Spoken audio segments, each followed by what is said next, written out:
Bonjour, Laurent Cattaneo de SOS Écureuil Provence. Voilà, donc c'est la deuxième formation que nous faisons. Nous nous avons voulu l'insister sur le rôle crucial de la maman, qui fait beaucoup de choses et qui, grâce à elle, arrive à sauver les écureuils. Le programme de cette formation, un petit rappel sur les menaces, sur la survie des écureuils roux, qui sont assez nombreux.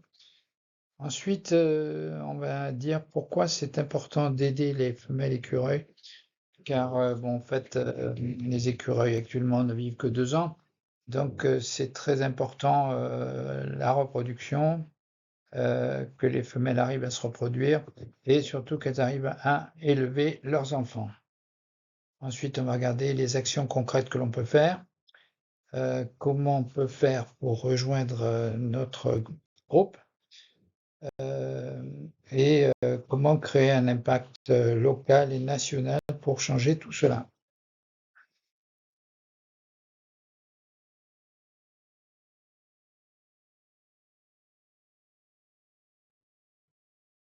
Voilà, donc depuis quelques années, même depuis beaucoup d'années, une dizaine d'années, les écureuils sont un peu chassés des villes parce qu'en fait, ils vivent dans les villes, principalement parce qu'ils ont trouvé de la nourriture facilement et cetera. Les forêts sont souvent débroussaillées, sont mono-espèces, il y a pas d'eau, il y a beaucoup de prédateurs et donc ils fuient ces forêts pour venir proche des habitants et donc ce qu'on s'aperçoit, c'est que cet animal qui vivait 6 ans, ben, en fait, maintenant, il vit plus que 2 ans.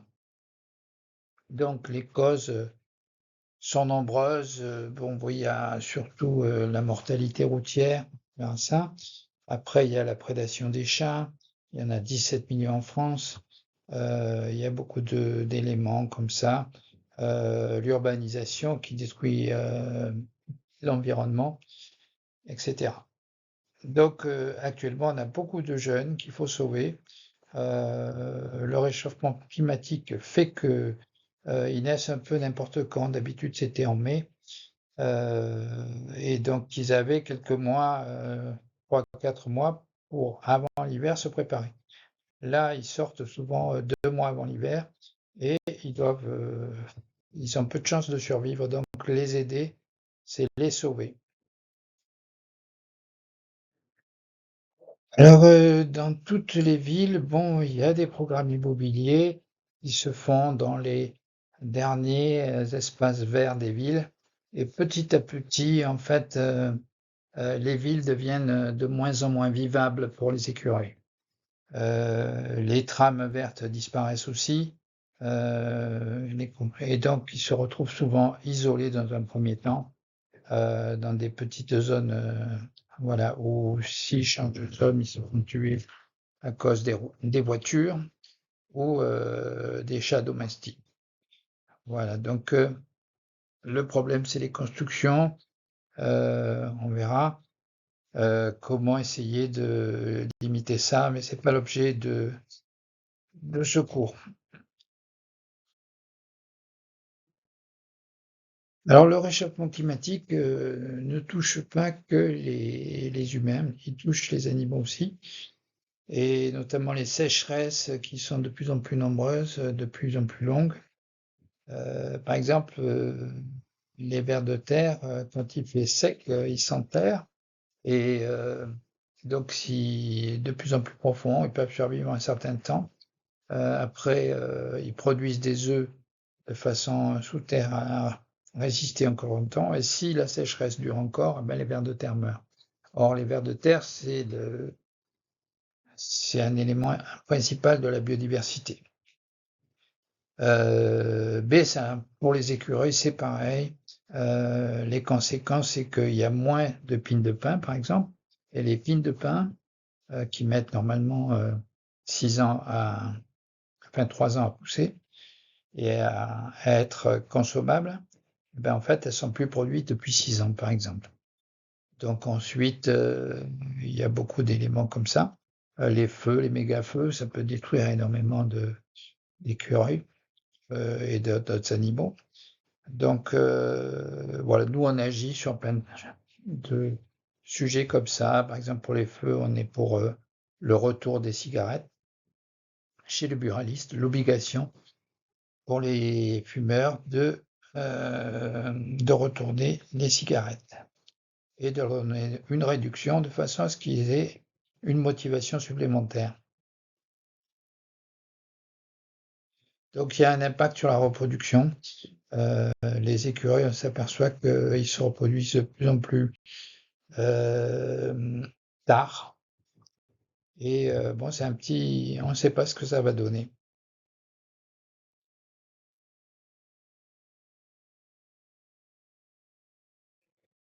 Donc dans cette formation, on va insister plutôt sur le rôle des femelles écureuils. Les femelles écureuils sont très vite, on va voir, reproductives et elles vont chercher à se reproduire énormément. Et donc elles ont au maximum 2 périodes pour se produire dans l'année, dans certaines régions. Des fois, c'est qu'une seule période et donc il ne faut pas qu'elles se ratent. Ensuite, elles vont avoir que 4 bébés et donc c'est important qu'elles arrivent à sauver ces bébés. On verra ça tout à l'heure. Donc là, nous avons fait une nouvelle annonce et les bénévoles peuvent se servir. Voilà, on essaye de communiquer de façon visuelle, de façon simpliste, de façon complète, de façon imagée, parce que c'est important. Les gens lisent moins. Voilà, il faut des choses vraiment bien réalisées. Et donc, j'ai besoin de ton avis pour savoir si cette annonce peut être améliorée. Voilà, l'objectif est découpé en plusieurs parties. Donc, il y a une comparaison humain-écureuil-roux. Donc, si tu t'en sers lors d'une présentation, alors avec des enfants, avec des adultes ou avec du grand public, mais tu peux faire une comparaison sur voilà, combien en moyenne les femmes jusqu'à quand font des enfants. Et pour les écureuils, tu fais une comparaison, combien dure la grossesse, combien dure l'allaitement, combien les enfants restent à la maison. Voilà. Bon. Et après, tu peux expliquer pourquoi la maman est obligée de faire ça très vite. Donc, après, tu peux dire les causes principales de mortalité, de danger. Et ensuite, tu peux insister sur présenter le recrutement de chez SOS Performance, nos différences, etc. Voilà, c'est un peu l'objectif de cette affiche que j'aimerais bien que tu me donnes ton avis. Voilà, donc tu peux l'envoyer par Facebook, tu peux rajouter quelques commentaires, tu peux l'envoyer par mail à tes amis, tu peux en faire des affiches que tu peux mettre dans la rue. Tout ça, c'est intéressant. On peut le transmettre aussi aux médias. Par exemple, je l'ai transmis dernièrement à Yann Arthus Bertrand pour lui proposer un sujet de film sur les écureuils roux. Voilà, c'est tout ça. Tu peux envoyer à des télévisions en argumentant. Donc là, suivant ta région, tu vas t'apercevoir qu'en fait, les femelles écureuils, avant, elles avaient 2 périodes de reproduction, c'était janvier et un peu mars. Donc, elles avaient ces périodes de reproduction parce que bon, ça leur permettait d'avoir un peu du temps pour élever les enfants, les bébés. Et donc, les bébés naissaient en mai ou en fin juin, et ça leur donnait 3, 4 mois, 6 mois pour se préparer avant l'hiver. Voilà, et d'être un peu adulte avant de sortir du nid. Ce n'est plus le cas en Provence. Les écureuils se reproduisent un peu n'importe quand et on n'a plus de date à donner. Voilà. Ensuite, il faut que tu saches que bon, un écureuil, il va nicher, il va faire son nid à des endroits stratégiques, hein, et en priorité, c'est c'est l'impossibilité d'avoir de la nourriture. Ensuite, bon, il lui faut des grands arbres. Ensuite, en troisième, il faut de la tranquillité. Et en quatrième, disons, de la sécurité pour pas qu'il y ait trop de prédateurs, d'autres écureuils sur son terrain qui soient plus gros que lui, etc. Voilà, tout ça, faut que tu aies des connaissances là-dessus, de façon à être intéressant pour les gens, de façon à ne pas dire de bêtises, et puis pas simplement raconter des choses que tu as lues sur Internet, parce que souvent, c'est des choses fausses. Donc, avec nous, tu vas essayer de dire des choses qui sont vraies et tu vas essayer de les valider sur le terrain. Voilà. Alors souvent, on va à l'encontre des idées de reçues. Il y a beaucoup de gens qui disent qu'il ne faut pas nourrir les écureuils ou les animaux parce qu'ils vont se débrouiller. Et en fait, bon, faut réfléchir globalement, il faut proposer des nouvelles solutions parce que, bon, en fait, on voit que les animaux disparaissent, donc il faut arrêter d'avoir des idées comme ça sans les avoir testées. Et donc, par exemple, sur la mortalité routière, il ne faut pas croire qu'en faisant quelques écureuils-ducs, on va résoudre le problème. En fait, il faut savoir pourquoi les écureuils se déplacent. Et ils se déplacent souvent parce qu'ils n'ont pas de nourriture, parce qu'ils n'ont pas d'eau, parce qu'ils ont besoin de congénères pour se reproduire. Et puis parce que il y a du bruit, parce que l'urbanisation a détruit les choses, etc. Donc nous, ce qu'on propose, c'est plutôt d'apporter de la nourriture parce qu'il reste très très peu d'écureuils. Donc en apportant de la nourriture, on les fige à des endroits donnés et c'est pareil pour l'eau. L'eau, c'est très très important pour eux. Il en faut toute l'année. Donc en apportant eau et nourriture, ils vont avoir tendance à nicher dans le secteur et on va créer une petite réserve. Donc ensuite, notre deuxième solution, c'est les propriétés engagées. Les propriétés engagées, c'est des gens qui ont des jardins avec des grands arbres et qui vont pouvoir augmenter la zone de survie et qui, en suivant nos conseils, vont pouvoir sauver les écureuils. Voilà. Il ne faut pas se focaliser, par exemple, sur les écureuils-ducs, hein, ou alors trouver des solutions un par un, quoi. Nous, on cherche des solutions générales qui vont servir pour toute la France. Alors, notre projet sur les écureuils-ducs, c'est d'industrialiser les écureuils-ducs, par exemple. Donc, que ce soit l'Europe qui finance une étude pour faire des écureuils-ducs performants, hein, genre tunnel, où l'écureuil rentre dedans, il est en sécurité pendant le passage, il risque pas de tomber. Donc ça existe avec des nouveaux matériaux, etc. Et si on industrialise, c'est moins coûteux. En plus de ça, l'Europe peut financer ce genre d'instruments. Donc voilà, on a des arguments. Bon, après, il faut construire des projets européens, les écrire, etc. Il y a certaines personnes qui s'occupent de ça dans notre association.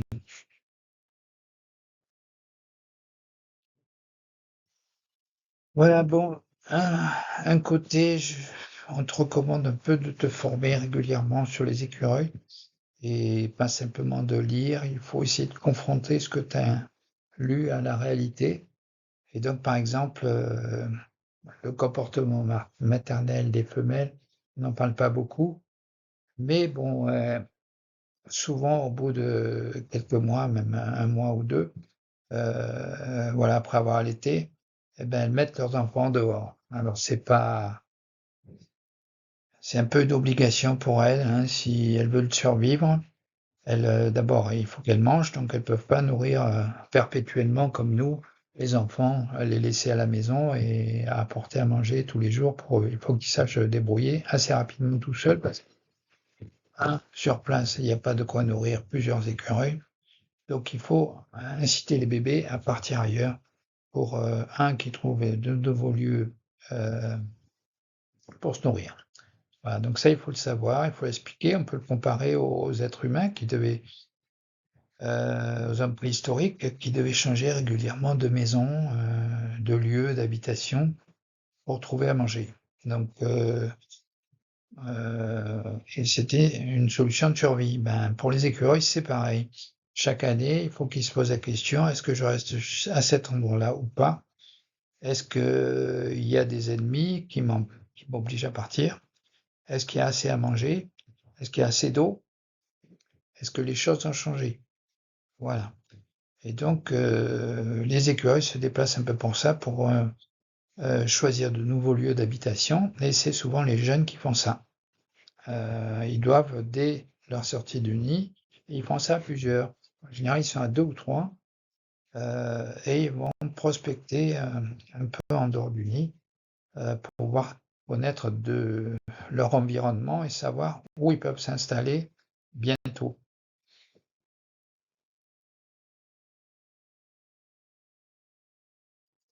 Donc voilà, là on arrive tu connais bien les écureuils, maintenant il faut savoir ce que tu peux faire.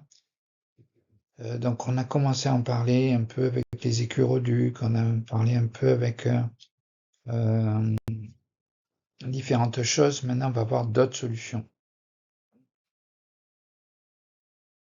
Bon, donc dans un premier temps, beaucoup vont te dire ce qui est important, c'est les nichoirs. Il faut faire des nichoirs pour les sauver. En fait, les écureuils, souvent, ils se débrouillent. Maintenant, c'est plus trop où ils nichent. D'habitude, ils faisaient des gros nids ronds. Voilà, maintenant, on les voit plus trop faire ça. C'est de plus en plus difficile de savoir où ils nichent. Bon, on peut tenter d'en fabriquer, hein, euh, et souvent on se focalise sur la réalisation euh, de- du nichoir. Mais en fait, ce qui est important, c'est d'avoir déjà un bon emplacement à proposer. Donc, il va falloir que tu commences déjà à nourrir les écureuils de façon à les habituer à un environnement qui est sain avant de faire le nichoir. Et une fois que cet environnement, ils vont le trouver sympa, tu peux mettre un nichoir. Voilà. Alors ensuite, bon, ce qui est important, c'est, suivant les régions, si le nichoir est bien isolé. D'où actuellement, on fait une nouvelle génération de nichoirs bien isolés, parce que les nichoirs qu'on a mis, en fait, ils sont pas utilisés. Ensuite, voilà, tu peux l'adosser à un mur d'une maison pour que ça soit plus à l'abri. Après, il y a l'orientation. Normalement, les ouvertures, c'est au sud. Il faut qu'il y en ait plusieurs. Tu peux en mettre deux, une dessous, sur le côté, etc. La largeur du trou aussi, c'est important. C'est 8 cm, je crois. Voilà. Mais après, suivant les régions, tu as plus ou moins d'animaux dangereux, les martres. Il n'y en a pas énormément dans certaines régions. Ce qui les embête plus, c'est les rapaces. Je pense qu'il y a de plus en plus de rapaces. Il faut faire attention aux rapaces. Donc, les protéger euh, des rapaces, c'est important. Donc, souvent, les mangeoires, les nichoirs, on met des protections sur le dessus pour éviter qu'un rapace puisse se poser ou tomber sur un écureuil en volant.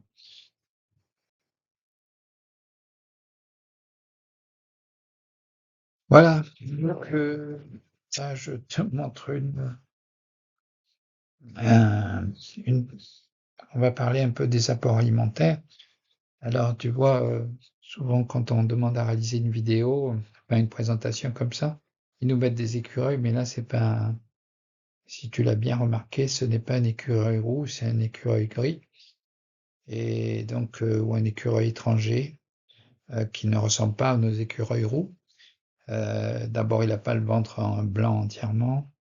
Ensuite, il est beaucoup plus gros, donc plus lent.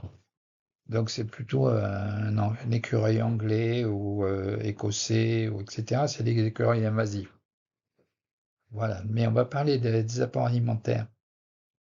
Donc là, les apports alimentaires, c'est les écureuils, en fait, ils mangent à 90% des noix, des noisettes, des amandes et des graines de tournesol.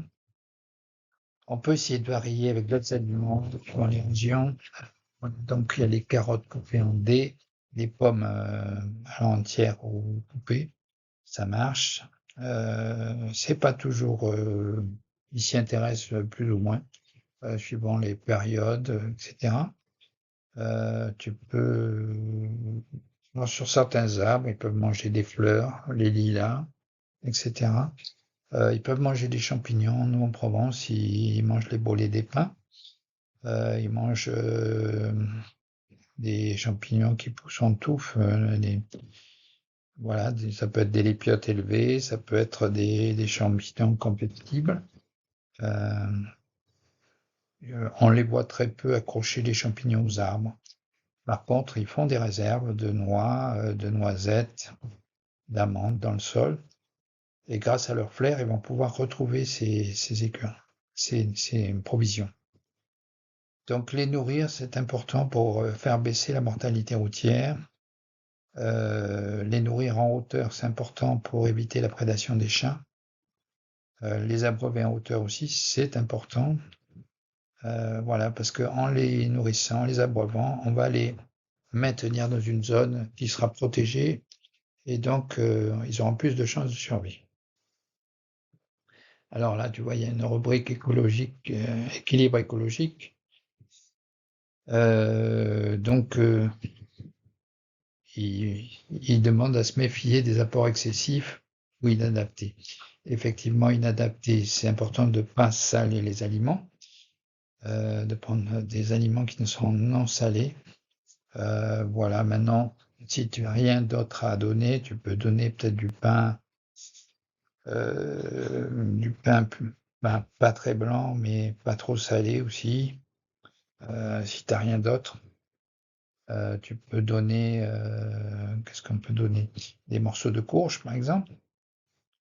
Voilà, faut tester un peu les aliments, où on les teste, et voilà. Alors, le rôle du bénévole, bon, il faut déjà repérer où sont les écureuils. Donc ça, tu peux faire avec les applications eNaturalis, ça c'est américain. Donc ça, c'est bien parce que c'est assez facile, il y a beaucoup de... C'est facile d'utilisation, tu peux voir ça sur ton téléphone. Il y a l'application naturaliste de la LPO, mais ça, c'est un peu plus compliqué. Il faut installer la base des mammifères. C'est un peu plus complexe. Par contre, il y a plus de données, donc c'est aussi à utiliser. Il y a le site du muséum d'histoire naturelle, mais là, il est en panne à cause d'une attaque informatique. Donc ces 3 sites te permettent de savoir où sont les écureuils et voir les observations qu'ont fait les autres et trouver des gens qui font des observations autour de toi. Toi, il faut que tu apprennes à faire des observations parce que c'est important de recenser les écureuils pour faire un suivi. Voilà. Donc en général, soit ils se trouvent sur les arbres où ils vont manger des graines de pin, par exemple, mais dans certains cas, dans certaines régions, il n'y a plus de ces graines de pin. Donc ils vont plutôt manger au sol et donc ou sur des mangeoires. Donc il faudra plus observer les mangeoires pour les trouver, le sol. Et souvent ça se passe le matin tôt parce que les animaux en fait ils sortent le matin tôt parce que en fait c'est là où ils vont trouver les nouvelles noix qui sont tombées par terre, les aliments que les autres n'ont pas mangés. Et donc c'est le premier levé, premier servi. Voilà, donc voilà, en faisant ce travail-là de signalement, d'observation, ben tu permets d'avoir des connaissances globales sur ta région et ça permet après de demander des subventions, par exemple, ou de faire des études, etc.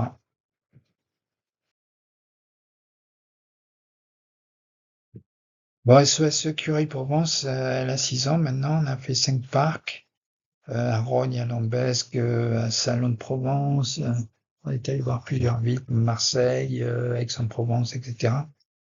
Moi, je réponds à des j'essaye de former un peu des bénévoles sur toute la France. C'est pas évident parce que ça demande beaucoup de travail, voilà. Et donc on essaie d'automatiser les choses. C'est l'objet un peu de ces formations en ligne. Donc on va essayer de faire aussi des questionnaires pour voir si tu as bien retenu les leçons, si tu es performant ou pas. Voilà, on va essayer de faire des formations sur les conférences, sur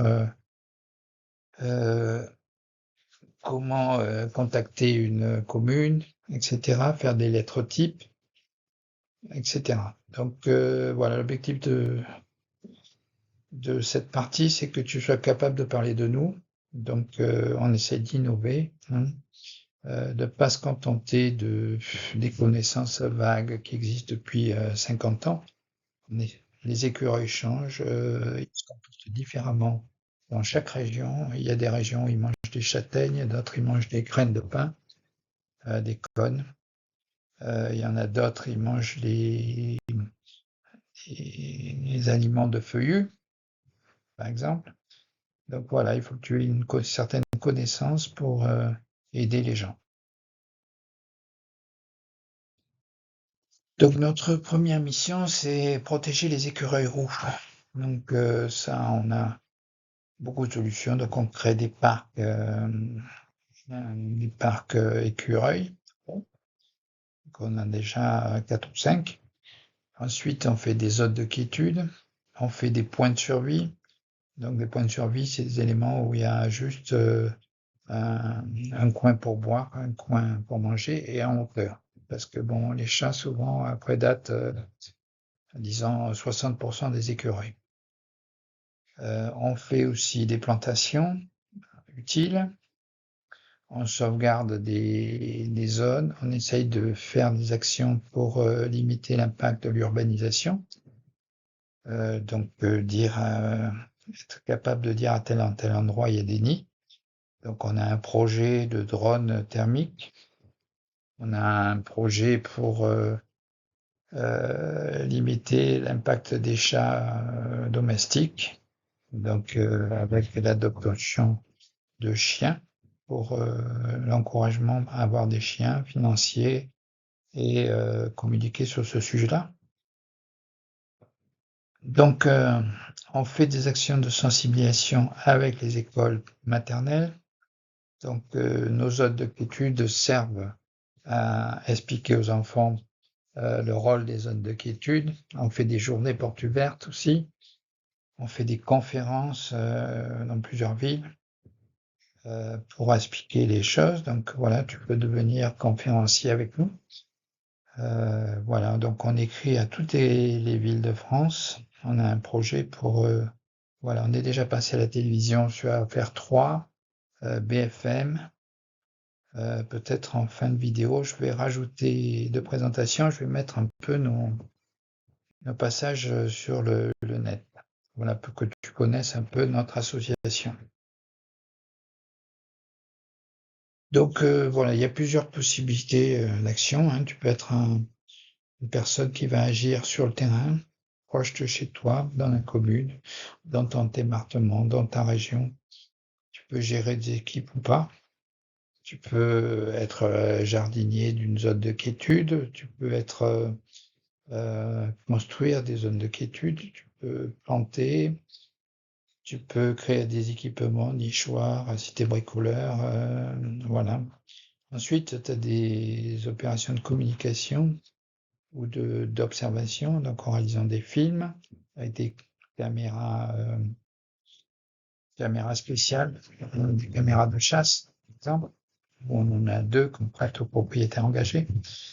Voilà, donc il y a énormément de solutions. On fait des écuroducs aussi, voilà. Donc ce que tu fais après chez toi, tu pourras faire des formations sur les écureuils roux quand tu auras de bonnes connaissances. Tu pourras faire des conférences, tu pourras faire des sorties de terrain où tu pourras montrer où sont les écureuils, pourquoi ils vont par là, à quelle heure ils sortent, qu'est-ce qu'ils mangent suivant les saisons. Voilà. Après, tu peux faire avec nous des campagnes de sensibilisation voilà, auprès du grand public. Voilà, donc bon, cette année, en 2010, on crée un comité scientifique. Donc l'objectif de ce comité, c'est de rectifier un peu la réalité, enfin, rectifier les connaissances des écureuils roux en les basant un peu sur les régions et la réalité actuelle en 2026. Voilà, il y a beaucoup de choses à faire parce que bon, en fait, il y a très peu de gens qui écrivent sur les écureuils actuellement et les choses ont changé. Voilà. Les propriétaires engagés, c'est des propriétaires qui s'engagent pour sauver les écureuils et la faune sauvage. On a commencé notre action, on leur apporte plusieurs éléments, des conseils, une pancarte gratuite, disons qu'ils sont propriétaires engagés, qu'ils mettent devant chez eux.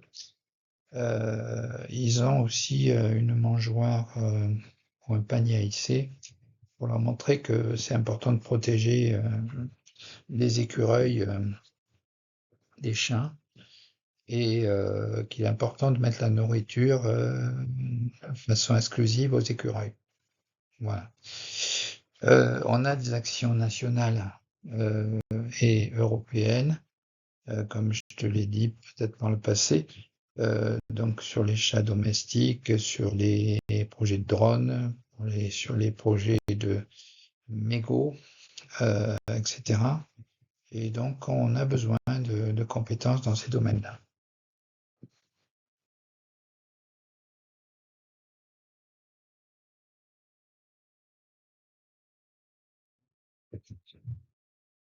Donc là, on va parler un peu des parcs. Bon, je vais te donner un peu mon exemple concret. J'ai commencé à Lambesc. J'ai fait une promenade euh, dans la région et je voyais pas trop d'écureuils, d'animaux sauvages et je demandais aux collègues pourquoi, s'ils avaient des écureuils sauvages, enfin des animaux sauvages dans leur jardin. Et il y a une personne qui m'a dit qu'il avait des écureuils. Donc bon, je me suis renseigné, j'ai vu qu'il y en avait par le passé. Et donc j'ai proposé au maire, je suis allé voir le maire pour lui proposer de les sauver. Et parce que j'avais repéré que dans un parc, il y en avait encore quelques-uns. Il a été tout de suite partant. Voilà, il suffit de, comment dire, d'oser, d'aller voir un maire avec quelques vraiment données, enfin chiffrées que tu as vues. Tu prépares un petit document en disant à tel endroit j'en ai vu tant, etc. Tu dis pourquoi il faut les sauver. Voilà, il faut construire un petit argument, c'est assez simple. Voilà. Après, donc, j'ai essayé de faire d'autres villes, donc j'ai cherché d'autres villes, j'ai trouvé la ville de Salon de Provence, et là j'ai vu qu'il y avait encore un parc où il y avait et que Salon de Provence avait plus beaucoup d'écureuils, sauf dans un parc. Donc voilà, j'ai écrit au maire en lui expliquant pourquoi. Alors il y a eu un premier refus, il m'a dit j'ai pas le temps, tout ça, etc. Euh, et puis après, donc, je lui ai proposé d'installer gratuitement une mangeoire. Et ce jour-là, il est venu. Il a dit OK. Et ce jour-là, il est venu parce qu'il était curieux. Et en fait, il a vu que les enfants s'intéressaient à cette cette première pose de mangeoire et d'abreuvoir. Et donc, il s'est dit, tiens, ça va être intéressant. C'est un projet intéressant. Et du coup, il nous a autorisé à gérer le parc de la Garrigue. Ensuite, donc, on a créé une association locale qui s'appelle SOEC, Écurie Salon de Provence. Voilà. Ensuite, on est allé voir la ville de Rognes. On a fait pareil, on a démarché la ville de Rome et petit à petit, on a trouvé le parc de la Garrigue. Voilà, c'est pour te donner un peu une idée de comment faire ces démarches.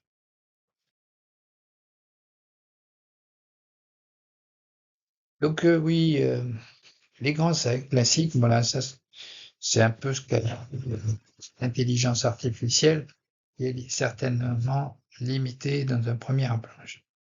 Voilà, limiter la prédation excessive, mettre en place des stratégies pour contrôler les prédateurs et protéger les populations d'écureuils roux vulnérables. Donc ça, c'est du blabla général. On dit c'est facile, il suffit de mettre en place des stratégies. Le problème, c'est que quand on étudie le problème en détail, on voit que c'est le principal prédateur souvent, c'est le chat domestique. Or, le chat domestique, il est aimé de tous les Français et ça va pas être facile à faire, à demander aux gens de ne plus prendre de chat ou de leur demander de mettre des colliers euh, pour, euh, pour qu'ils n'attrapent plus d'animaux dans leur jardin. Voilà. Ou de systèmes anti-bruit. Toutes les solutions de la LPO ne fonctionnent pas. Donc, dans ce cas-là, qu'est-ce qu'on fait? Eh bien, il faut réfléchir. Donc, réfléchissons. Ça fait 2 ans que je réfléchis. Je sais que les gens aiment les chats. Voilà, on ne va pas changer les gens. Hein. Ils aiment les chats, ils aiment les chats. Le chat, c'est pas cher, ça vaut 0. Il y a toutes les associations qui sauvent tous les bébés qui naissent, etc., qui stérilisent les chats, mais malgré tout, il y a toujours autant de chats. Donc, leur petite phrase, mettre en place des stratégies pour contrôler les prédateurs, c'est pas facile à réaliser, comme tu le vois. Donc, en ce moment, on est en train d'étudier la possibilité d'encourager les gens à avoir des petits chiens. Parce qu'un chien, ça ne fait 0 prédation, alors que le chat domestique, c'est 90% des prédations de toute la faune sauvage, comme les lézards, les oiseaux, les petits oiseaux, les libellules, les sauterelles, les grillons. Les chiens sauvages attrapent tout. Donc de 5 grammes à 400 grammes. Donc une des solutions, c'est de demander une étude européenne sur le sujet. Hein. Il y a une étude qui est déjà commencée, mais bon, elle va mettre du temps. Et ce serait bien que l'Europe connaisse ce sujet. Voilà. Donc ça, c'est un peu la mortalité routière, par exemple, c'est pareil. Donc la solution classique, c'est de faire des écuroducs. Or, un écuroduc, ça prend du temps à être réalisé, ça coûte de l'argent, et on peut pas en installer partout. Voilà, même si on en faisait, on multipliait par 1000 les écuroducs, ça ne résoudrait que 5% de la mortalité routière. Donc, la vraie solution, c'est de nourrir les écureuils et de leur donner de l'eau. Ça permet déjà de les focaliser dans des zones qui sont pas dangereuses, sachant qu'il y a de plus en plus de circulation de partout, avec les livraisons Internet qui vont dans tous les chemins. Alors, gérer les risques aux activités humaines. Voilà, c'est encore un peu vieux. Et donc ça, il va falloir que, effectivement, nous, c'est les zones de quiétude. On fait des zones de quiétude. Alors les maires sont en général favorables. Il suffit de leur proposer de trouver le lieu. Donc en général, c'est une partie, moi je trouve des parties qui ne sont pas trop fréquentées. Puis je vais voir le maire, je lui dis, bon voilà, il y a une zone que j'ai trouvée qui n'est pas trop fréquentée. Et donc, on peut y faire venir des animaux. Et donc, comme on apporte de l'eau et de la nourriture, dans ces zones peu fréquentées, ben, les animaux reviennent, ils se reproduisent et ils sortent de la zone de quiétude. Et les gens sont contents parce qu'ils voient beaucoup plus d'eau dans cette zone d'animaux.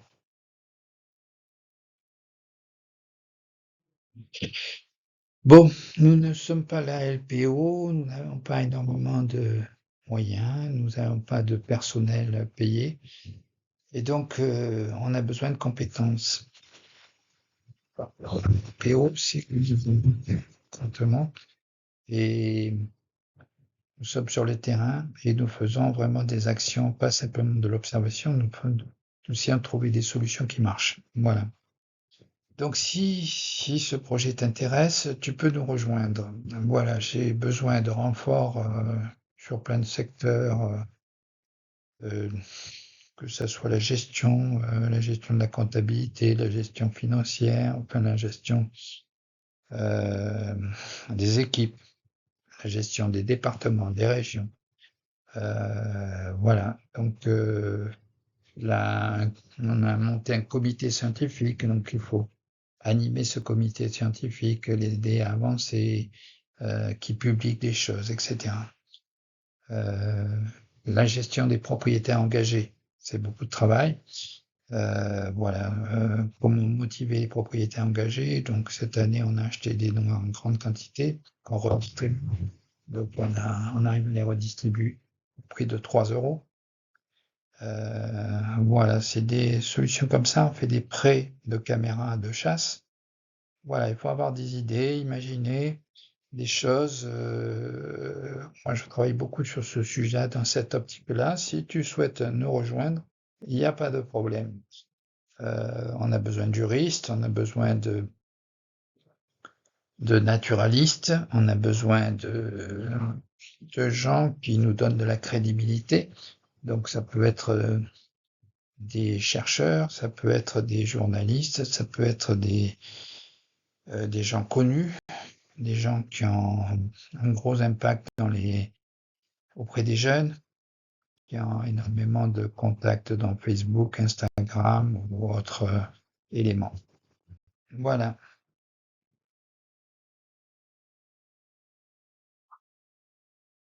Alors, je te le disais au début, je suis pas un pro de la radiation. Ça, c'est fait une présentation qui est faite avec PowerPoint, qui permet d'enregistrer sur chaque diapositive un commentaire, etc. Et de l'animer. J'aurais pu animer les diapositives, mais j'ai pas trop le temps.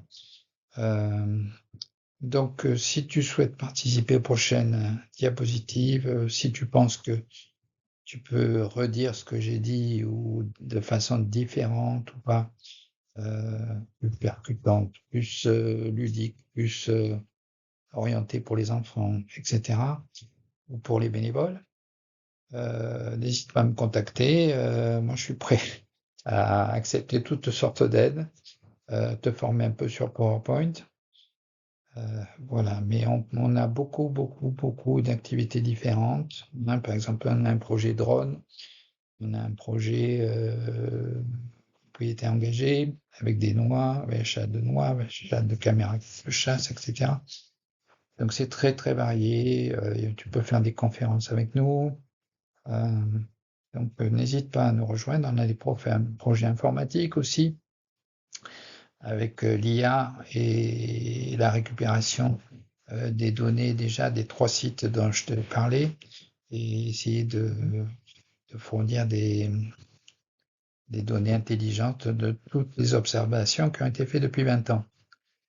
Voilà, il y a énormément. Tu peux aussi agir sur le terrain concrètement dans ta ville, créer une petite équipe locale, on pourra t'aider. Après, tu peux, si tu as une capacité à créer des projets, à gérer des projets, à écrire des documents, à synthétiser de l'information, je suis aussi très intéressé par toi. Voilà, bon, le côté sympa, c'est que nous, on est bénévole, hein, on n'a pas d'obligation, on travaille quand on veut, avec la bonne humeur, et on espère que tu nous rejoindras très vite.